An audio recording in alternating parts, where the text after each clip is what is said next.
Hey guys, Drifter here. Today I've got some actual Call of Duty Modern Warfare multiplayer gameplay for you. I'm playing on Domination on one of the medium-sized maps called Gunrunner. It's where smugglers are trying to run illegal weapons past a train yard. I thought this would be a good starting point because it was my very first match of the night, and given my more recent injury, it was actually my very first shooter game in almost a week. It shows me struggling to adapt, changing sensitivities, learning what's going on, and getting more comfortable with the gameplay, and then of course performing significantly better later on. Had to get off to quite a rough start in this one.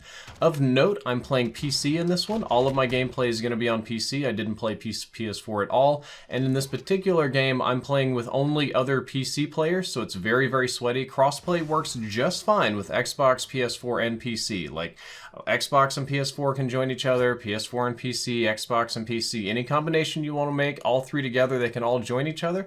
But in this particular lobby, it's all sweaty PC boys only. We'll do crossplay in its own video. And for the rest of this video, I've kind of got like a massive information or fact dump for you to get the most crucial information out first. And we'll have more detail on several of these topics in upcoming videos, some of which will be today, along with criticisms. Saving criticisms until probably a couple of days from now after the launch hype has slowed down and I've had some time to think about it. And believe me, I definitely do have criticisms of this game. Quite some harsh ones, actually, too.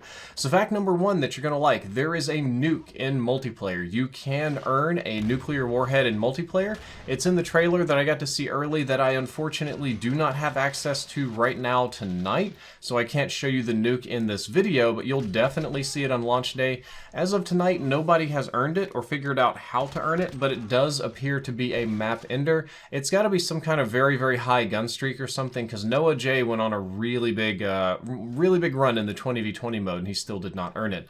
There is no season pass. They said that instead of like the whole like traditional season pass thing, they said they were going to eliminate the season pass completely. The new maps, the new modes, the new whatevers go to everybody. No more split player bases. I think PlayStation 4 still gets it a week early, but then after 1 week, it's everybody. Interestingly, unlocks, XP, progression, operator customization, camos, all that stuff works across all modes. So for example, you can earn experience towards your multiplayer unlocks or weapons for multiplayer by playing campaign, or you can do stuff in multiplayer Spec Ops and use that to customize your campaign characters or weapons. So it's sort of like one unified progression across the entire game because they want to be very inclusive with players, and I believe that was the design goal behind the crossplay as well, is that everybody needs to be included. We're not putting people in other playlists, we're not separating the people that don't buy DLC, we're not, giving PlayStation a big preference over Xbox, etc., etc. You're all getting treated pretty much the same, which is good. Most of the maps are designed for realism much more than they are for three-lane flow. One of the criticisms I'll throw out early is that this means they are cluttered, like real life. Real life is cluttered and messy and weird and, repetitive office buildings and stuff like that. That's pretty much what you're working with in this game. The map design reminds me more of Ghost or PUBG than anything. They also enjoyed the old 2 to 3 story power positions of COD 4 and sort of lovingly talked about how it was the secret sauce for their team deathmatch in COD 4, which was so successful, is that players created their own objectives around taking and holding these power positions and pooping on other people. The maps, as they say, have the plastic taken off of the furniture, so there's not too many invisible walls. There's a lot of stuff you can climb on, mantle on, there's a lot of like little weird paths and puzzles around the map. They said they literally hid parkour puzzles with big rewards hinting at streaks or pickups or consumables hidden for really good parkour players that find the secret stuff. Almost every map has doors and maybe light switches. I'm going to back up one. You can climb on a lot of stuff. I will say it's not super consistent. Some things you can climb on, some you can't, but the more obvious paths you can. There's a lot of climbing. I'm going to do that soon. But almost every map has doors and maybe some light switches. I didn't find light switches in this playthrough. I did in others. The doors can be opened slowly. You can just kind of creak them and throw a grenade in. They can be opened at regular speed. You can sprint right through them and bust them down Mirror's Edge style, or you can just throw explosives on them and blow them apart. Outside of explosives, I don't think you can break the door with shooting, which is a little bit weird. Most games you can. And I also don't think that very many of the doors are penetratable. Like, if you're behind a door, that's a surface that bullets don't shoot through, which is a little bit crazy. A lot more of the doors used to be able to shoot through. The maps that you're looking at, you'll see a lot of them over the next couple of days.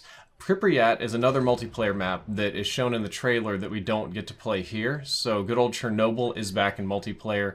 They have 2v2 maps, which are maps that are very small. That's for gunfight. They said that they designed these maps to be kind of like where operators would train and do practice missions and practice gunfights against each other with airsoft or paintball or whatever.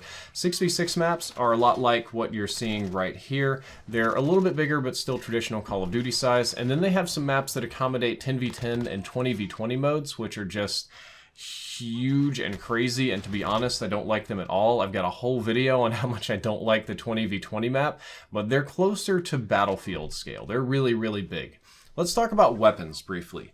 All weapons in this game fire ballistic projectiles. I was incorrect earlier this year about them being hit scans. You know, memory doesn't always serve me correctly, but they're all projectile weapons. The speed or velocity or muzzle velocity of the bullets, their ranges, their kinetic energy, all of that, they added a lot of stuff so you can do physics equations, and they're all based on real life numbers. They actually got tables for guns and looked up the calibers of ammo and everything and put in the real life muzzle velocities and joules and grains and all that kind of stuff.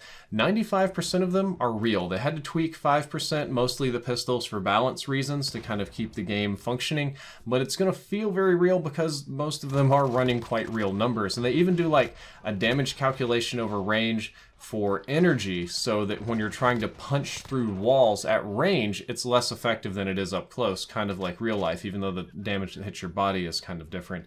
The damage in particular is mostly associated with caliber or grain of bullet, so if you know your real life guns, the higher caliber ones are going to deal more damage almost across the board.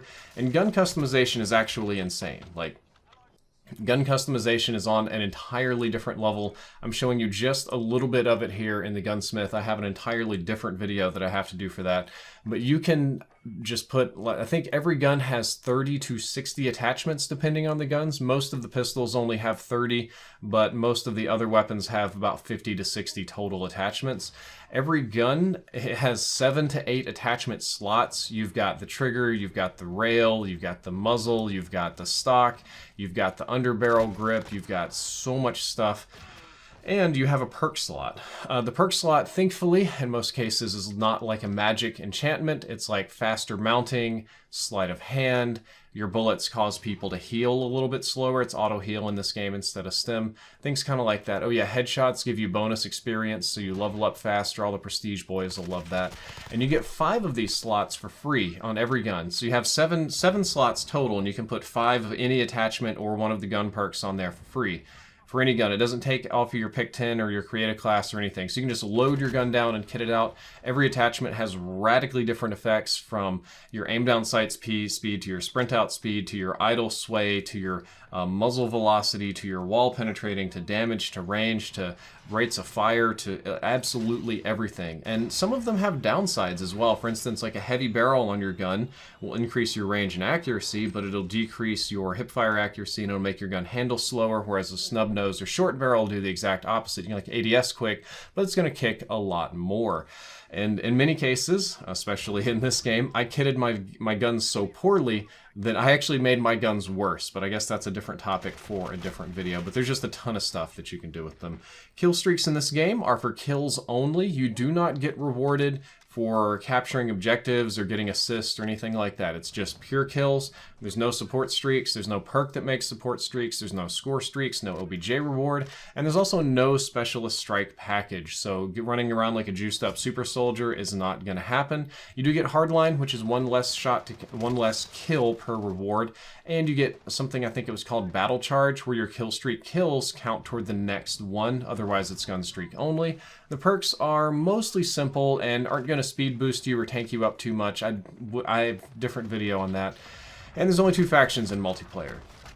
Briefly, you can do a full reload, tactical reload to save your magazine for later, or an ADS reload in the game, all at different speeds and effects. The compass on the top shows you the direction of things, but there is no minimap whatsoever, so rough on that one. More on the minimap in an entirely different video, and the beta is going to be on September 12th on PlayStation 4. Guys, that is it for this video. I hope that you've learned something useful. I hope you enjoy it. If you did, don't forget to like, favorite, and subscribe, and you could also follow me on Twitter, because I have a lot of stuff that, if you just want to ask a direct question, that's just a fantastic place. And lots more videos to come today. Drifter out.